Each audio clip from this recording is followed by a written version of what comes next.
Drip irrigation system അത്യാധുനിക രീതിയിൽ എങ്ങനെ പ്രവർത്തിക്കുമെന്നുള്ളതാണ് ഞാൻ ഇനി പറയാൻ പോകുന്നത്.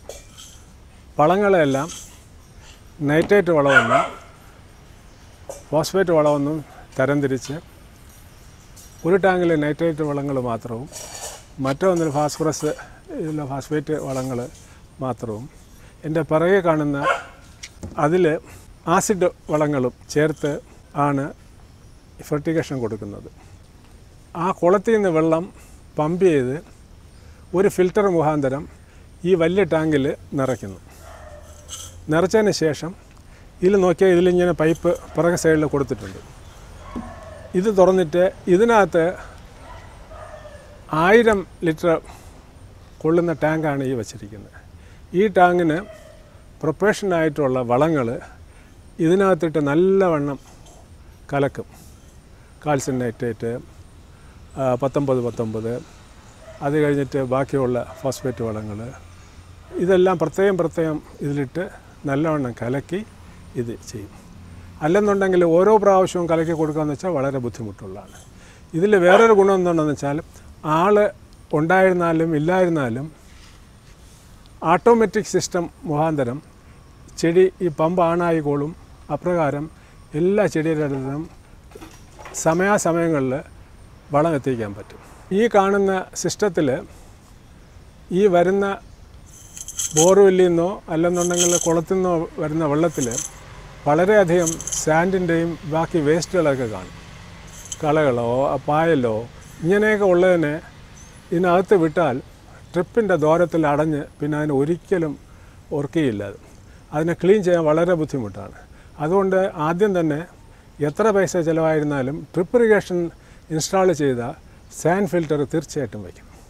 സാൻഡ് ഫിൽറ്റർ കഴിഞ്ഞ് ഈ വളമെല്ലാം മിക്സായി വരും. ഇത് വരുന്ന ഡസ്റ്റിനെ കളക്ട് ചെയ്യാൻ വേണ്ടിയിട്ടൊരു ഡസ്റ്റ് കളക്ടറാണ് ഇത്. ഇൻ അഡീഷൻ ഈ സിസ്റ്റത്തിൽ ഞാൻ ആസിഡ് വളമെല്ലാം പ്രത്യേകം ഒരു ടാങ്കിലിടുകയും അത് ഇതിലേക്കൂടെ കൊണ്ടുപോയി അതേമാതിരി ഒരു വെഞ്ചർ അഡീഷണൽ ഒരു വെഞ്ചർ സിസ്റ്റം ഇതിൽ ഫിറ്റ് ചെയ്ത് ഇതിലേക്കൂടെ മിക്സ് ചെയ്തിട്ടാണ് അതിലേക്ക് വിടുന്നത്.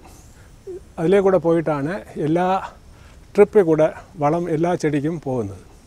വേറെ പ്രധാനമായിട്ടൊരു ഗുണം എന്താണെന്ന് വെച്ചാൽ ഇത് ഈസി ആയിട്ട് ഇതിനകത്ത് അടിഞ്ഞുകൂടുന്ന വേസ്റ്റും സാൻഡും എല്ലാം നമുക്ക് ക്ലീൻ ചെയ്യാൻ പറ്റും. ക്ലീൻ ചെയ്യേണ്ട ഇതിനെ ഇവിടെ ഇങ്ങനെ തുറന്നു കൊടുക്കുന്നു.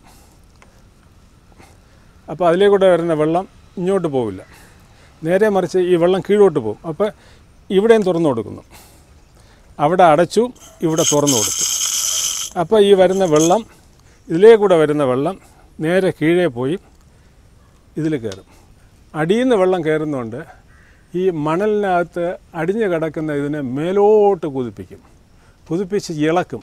ഇളക്കിയതിന് ശേഷം ഇതിനെ വെളിയിലോട്ട് തള്ളിക്കളയും, പമ്പ് ചെയ്ത് വെളിയിലോട്ട് കളയും.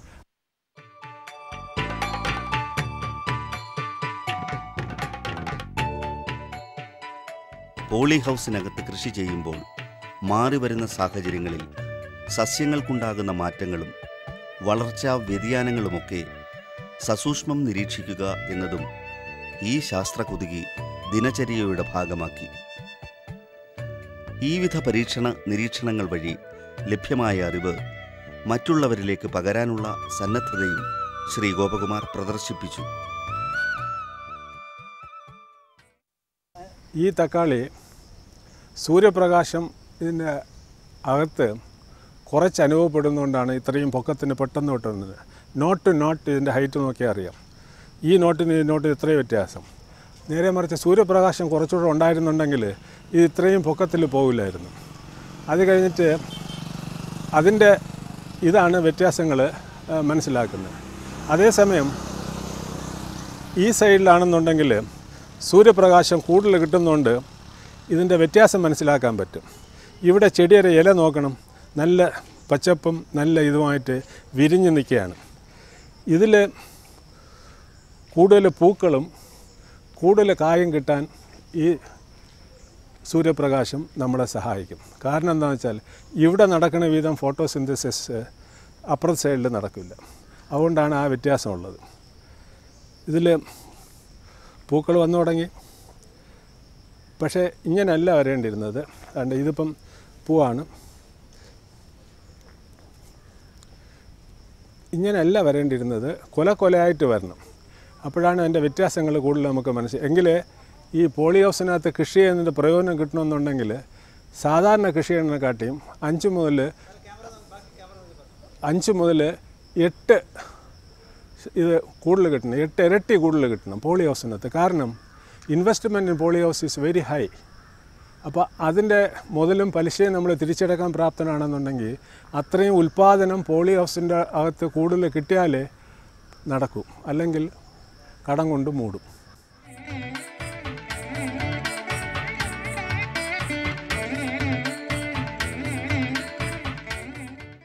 പോളി ഹൗസിനകത്ത് ഏറ്റവും കൂടുതൽ ഈൽഡ് കിട്ടുന്നതും ദീർഘമായിട്ട് 1 വർഷം 1.5 വർഷം വരെ പോളി ഹൗസിനകത്ത് നിന്ന് തക്കാളി പറിച്ചെടുക്കാൻ പറ്റും.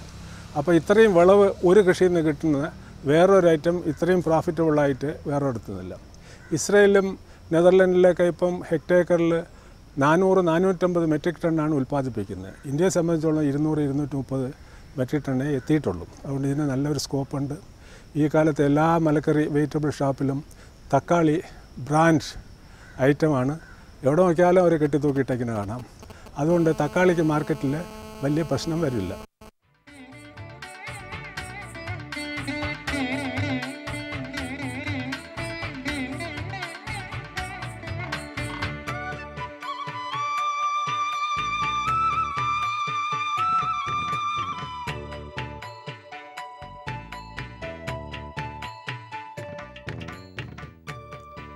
പോളി ഹൗസ് കൂടാതെ തുറന്ന പ്രിസിഷൻ കൃഷിയുമുണ്ട്.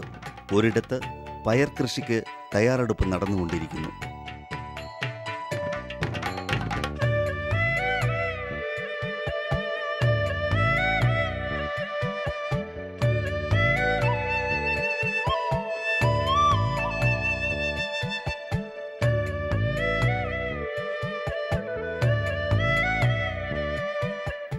തൊട്ടടുത്ത തടങ്ങളിൽ കത്തിരി, തക്കാളി, വഴുതന എന്നിവയുടെ കൃഷിയും നടക്കുന്നു.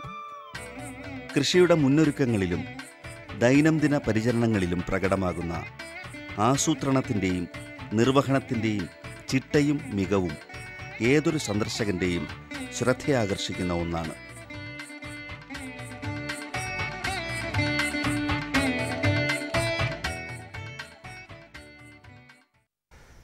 ഇത് ഓപ്പൺ കൾട്ടിവേഷൻ ചെയ്തിരിക്കുകയാണ്.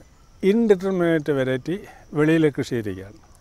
ഈ ഇനം തക്കാളി മുകളിലോട്ടാണ് വളർന്നു പോകുന്നത്.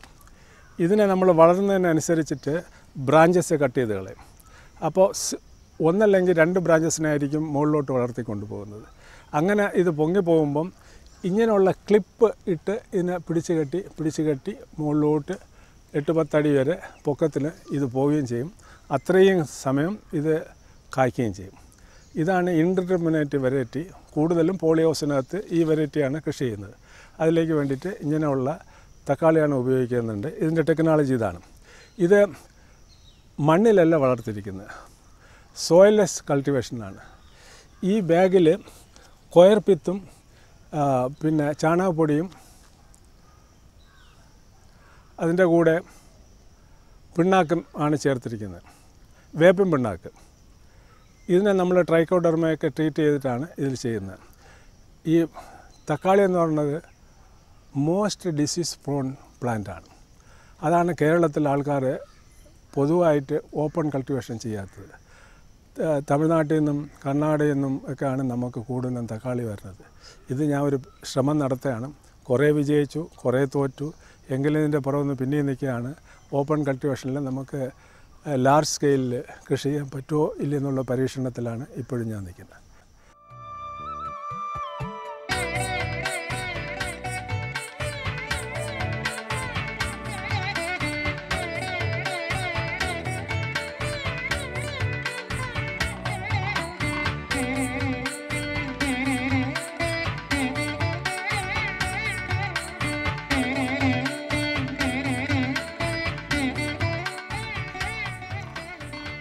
ഇത് ഒരുതരം നല്ല വഴുതലയാണ്.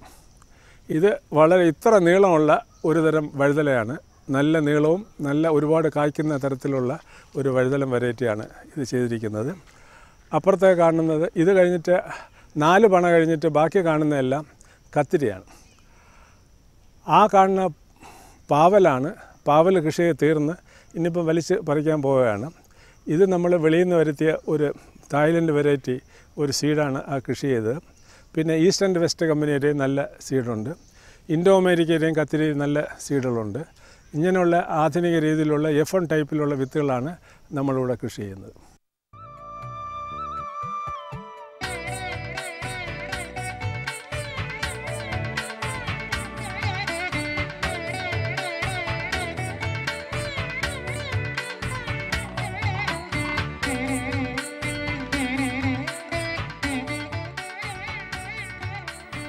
ശ്രീ ഗോപകുമാറിൻ്റെ സസ്യപ്രേമം അദ്ദേഹത്തിൻ്റെ വീടിൻ്റെ പരിസരങ്ങളിൽ തന്നെ ദൃശ്യമാണ്. പലയിടത്തു നിന്നുമായി കൊണ്ടുവന്ന് നട്ട ചെടികളും മരങ്ങളും വീടിൻ്റെ ചുറ്റുമായി വളർന്നു പന്തലിച്ച് നിൽക്കുന്നു.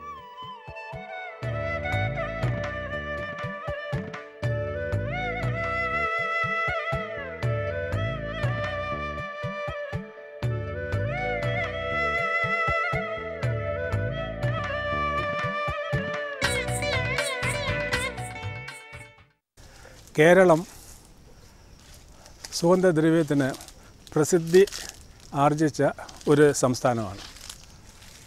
അറബികൾ ഇവിടെ വന്ന് കുരുമുളകും ഏലവും കൊണ്ടുവരാൻ വേണ്ടി എത്രയോ വർഷത്തിന് മുമ്പ് ഇവിടെ വന്ന് കപ്പലിൽ കൊണ്ടുപോകുമായിരുന്നു. അങ്ങനെ പോയപ്പോൾ സൂയസ് കനാലിൻ്റെ അടുത്തൊക്കെ വരുമ്പോൾ ഇതിൻ്റെ സുഗന്ധത്തിൻ്റെ ഇതിന് വേണ്ടിയിട്ട് അവർ കപ്പലിൻ്റെ 2 സൈഡ് കൂടെയും ഓടുമായിരുന്നു കനാലിൻ്റെ തീരത്ത്. അത്രയും പ്രസിദ്ധി ആർജിച്ച ഈ നമ്മളെ ഉൽപ്പന്നങ്ങൾ ഇന്ന് കേരളം വിട്ട് നശിച്ചു പോകുന്ന ഒരു അവസ്ഥാവിശേഷത്തിലേക്ക് വരെയാണ്. എൻ്റെ മനസ്സിൽ അതിൽ ഭയങ്കര വേദനയുണ്ട്. അതുകൊണ്ട് ഇപ്പോഴും റബ്ബർ മയമാണ് കേരളം മുഴുക്കെ. പൈസയ്ക്ക് വേണ്ടിയിട്ട് മാത്രം വയ്ക്കുക. നമ്മളെ സംസ്കാരം ഇതെല്ലാം മറന്നുകൊണ്ട് തെങ്ങും കുരുമുളകും എല്ലാം ഇവിടുന്ന് വിട്ടുമാറുകയാണ്. ഇതിന് എതിരഭിപ്രായക്കാരനാണ് ഞാൻ. അതുകൊണ്ട് ഞാൻ സ്വയമായിട്ട് ഈ കൊന്ന വച്ച് പിടിപ്പിച്ച് കുരുമുളക് ഇട്ട് ഈൽഡെടുക്കുകയാണ്. ഇപ്പോഴേ കുരുമുളകിന് നല്ല വിലയുമുണ്ട്. ഇത്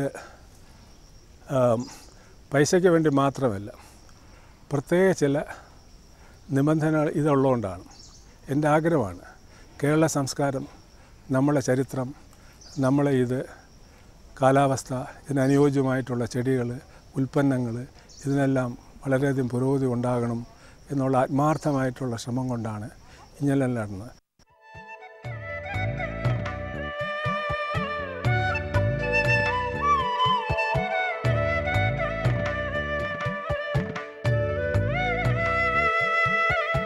തൻ്റെ ഫാമിലെ കാർഷിക ഉൽപ്പന്നങ്ങൾ ജീപ്പിൽ കയറ്റി നെടുമങ്ങാട്ടുള്ള കാർഷിക വിപണിയിൽ സ്വയം എത്തിക്കുകയാണ് പതിവ്. കർഷകർക്ക് നല്ല വില ഉറപ്പാക്കുന്ന കാർഷിക വിപണിയിലെ ലേലത്തിലൂടെ ഉൽപ്പന്നങ്ങൾക്ക് ന്യായവില ലഭിക്കുന്നു.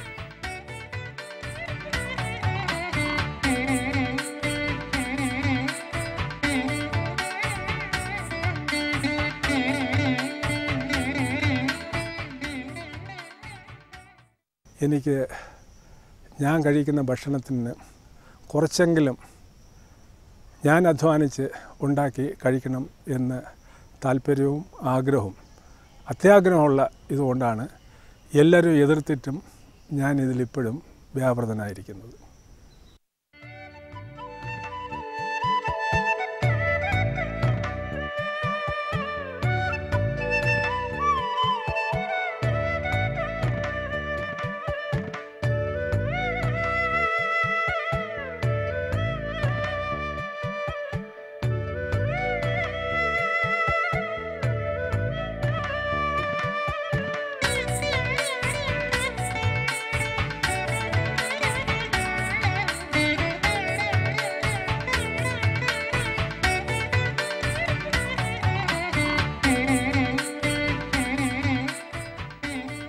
ചലനാത്മകമായ നേതൃത്വവും മാർഗദർശനവും സർക്കാർ വകുപ്പുകൾ, മറ്റ് ഏജൻസികൾ എന്നിവയുടെ ഭാഗത്തു നിന്നും ഉണ്ടാകുന്നില്ല എന്നത് കാർഷിക രംഗം നേരിടുന്ന ഒരു പ്രധാന പ്രശ്നം തന്നെയാണെന്ന പക്ഷക്കാരനാണ് ശ്രീ ഗോപകുമാർ.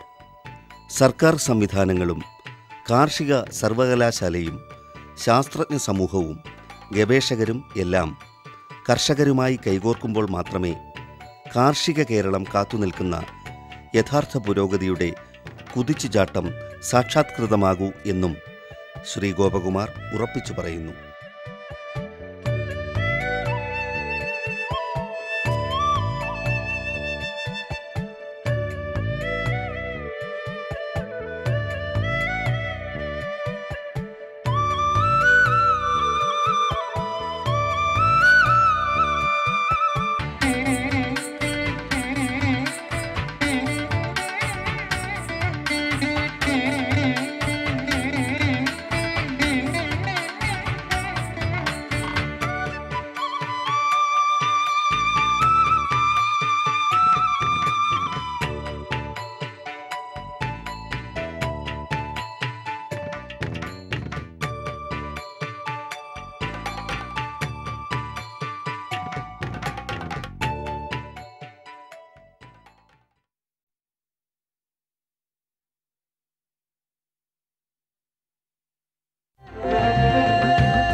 നമസ്കാരം. ദൂരദർശൻ കാർഷിക വാർത്തകളിലേക്ക് സ്വാഗതം. പ്രധാന വാർത്തകൾ.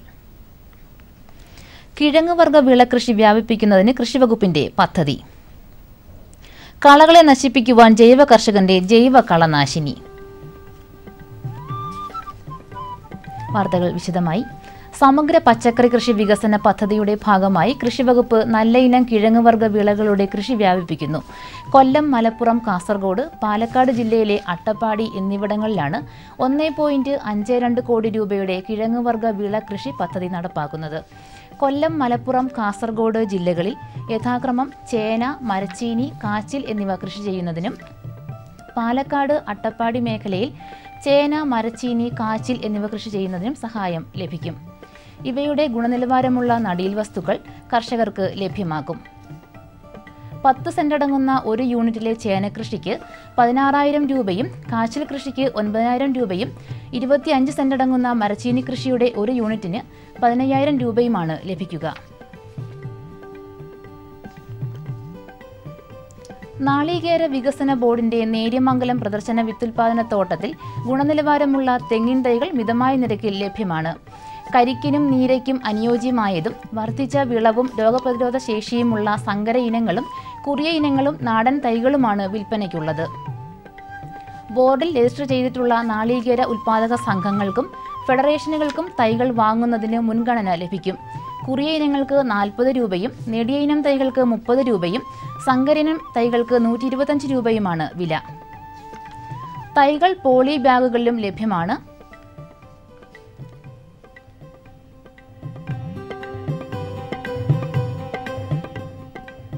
കൂടുതൽ വിവരങ്ങൾക്ക് ബന്ധപ്പെടേണ്ട ഫോൺ നമ്പർ 0485 255 4240 9447 272547.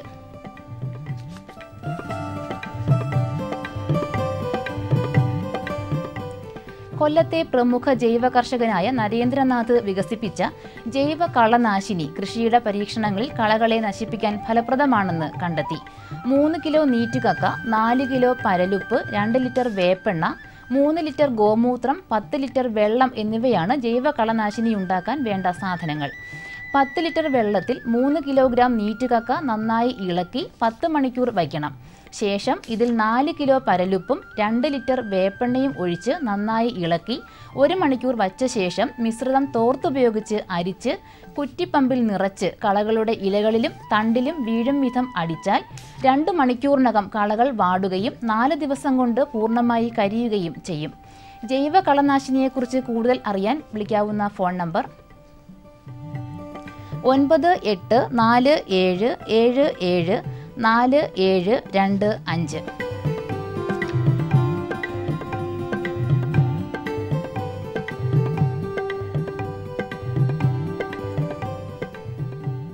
കൃഷിയിൽ താൽപ്പര്യമുള്ളവർക്ക് സേവനം നൽകാൻ തിരുവനന്തപുരം ജില്ലയിലെ കുടപ്പനക്കുന്ന് കേന്ദ്രമായി പ്രവർത്തിക്കുന്ന കർമ്മസേന രംഗത്ത്. കൃഷിക്കായി ഭൂമി ഒരുക്കുന്നതിനും ഗ്രോ ബാഗിൽ പച്ചക്കറി കൃഷി നടത്തുന്നതിനും മട്ടുപ്പാവിൽ കൃഷി നടത്തുന്നതിനും പഴയ കൃഷി പുനരുദ്ധരിക്കുന്നതിനും തെങ്ങിൽ നിന്നും തേങ്ങ ഇടുന്നതിനും കാർഷിക കർമ്മസേനയിലെ ടെക്നീഷ്യന്മാരുടെ സേവനം ലഭിക്കും. കൂടാതെ കീടബാധയുള്ള തെങ്ങിനും മറ്റു കാർഷിക വിളകൾക്കും കീടനാശിനി വളപ്രയോഗം തുടങ്ങിയ എല്ലാ പ്രവൃത്തികളും കർമ്മസേന ചെയ്തു കൊടുക്കും. മാലിന്യ സംസ്കരണത്തിനും പൈപ്പ് കമ്പോസ്റ്റ് തുടങ്ങിയവയ്ക്കും കർമ്മസേനയുടെ സേവനം പ്രയോജനപ്പെടുത്താം.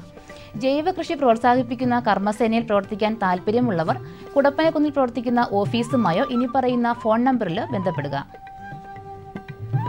9495011057 9809292712.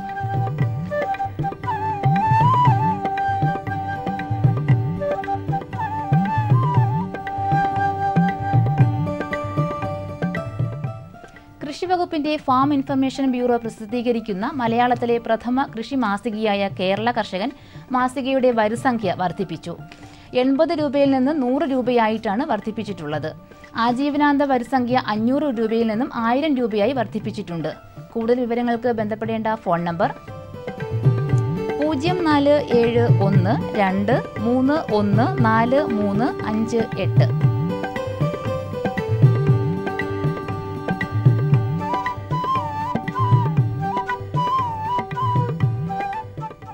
തിരുവനന്തപുരം കുടപ്പനക്കുന്ന് മൃഗസംരക്ഷണ പരിശീലന കേന്ദ്രത്തിൽ ഈ മാസം 20, 21 തീയതികളിൽ പോത്തുകുട്ടി പരിപാലനത്തിൽ സൗജന്യ പരിശീലനം നൽകുന്നു. താൽപ്പര്യമുള്ളവർ 20-ാം തീയതി 9 മണിക്ക് പരിശീലന കേന്ദ്രത്തിൽ പേര് രജിസ്റ്റർ ചെയ്യണമെന്ന് പ്രിൻസിപ്പൽ ട്രെയിനിംഗ് ഓഫീസർ അറിയിച്ചു. കമ്പോള നിലവാരം. റബ്ബർ RSS 4 ക്വിൻ്റലിന് 15,800 രൂപ, റബ്ബർ RSS 5 14,850 രൂപ, വെളിച്ചെണ്ണ 11,000 രൂപ, കൊപ്ര 8,000 രൂപ, കുരുമുളക് 51,800 രൂപ, ജാതിക്ക തൊണ്ടോട് കൂടിയത് കിലോയ്ക്ക് 325 രൂപ, ജാതിക്ക തൊണ്ടില്ലാതെ കിലോയ്ക്ക് 625 രൂപ. കമ്പോള അവലോകനം. കുരുമുളക് വിപണി കൊച്ചിയിൽ ഗാർബിൾഡ് കുരുമുളക് ക്വിൻ്റലിന് 51,800 രൂപ, അൺഗാർബിൾഡ് കുരുമുളക് 49,800 രൂപ. കുരുമുളക് വിപണി കൽപ്പറ്റയിൽ ചേട്ടൻ കുരുമുളക് ക്വിൻ്റലിന് 48,000 രൂപ, വയനാടൻ കുരുമുളക് 48,500 രൂപ. കൊപ്ര വിപണി കോഴിക്കോട് ക്വിൻ്റലിന് 7,700 രൂപ, തളിപ്പറമ്പ് 7,000 രൂപ, കാസർഗോഡ് 7,000 രൂപ. വെളിച്ചെണ്ണ വിപണി കണ്ണൂർ ക്വിൻ്റലിന് 11,200 രൂപ, കോട്ടയം 10,850 രൂപ, ആലപ്പുഴ 10,100 രൂപ. കാലാവസ്ഥ. കണ്ണൂർ കൂടിയ താപനില 33.6 ഡിഗ്രി സെൽഷ്യസ്, കുറഞ്ഞ താപനില 24.7 degree Celsius.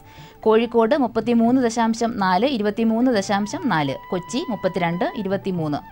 Alappuzha 32.1, 24.1. Punalur 32.5, 22. Thiruvananthapuram 31.5, 23.8 degree Celsius. കാർഷിക വാർത്തകൾ സമാപിച്ചു. നമസ്കാരം.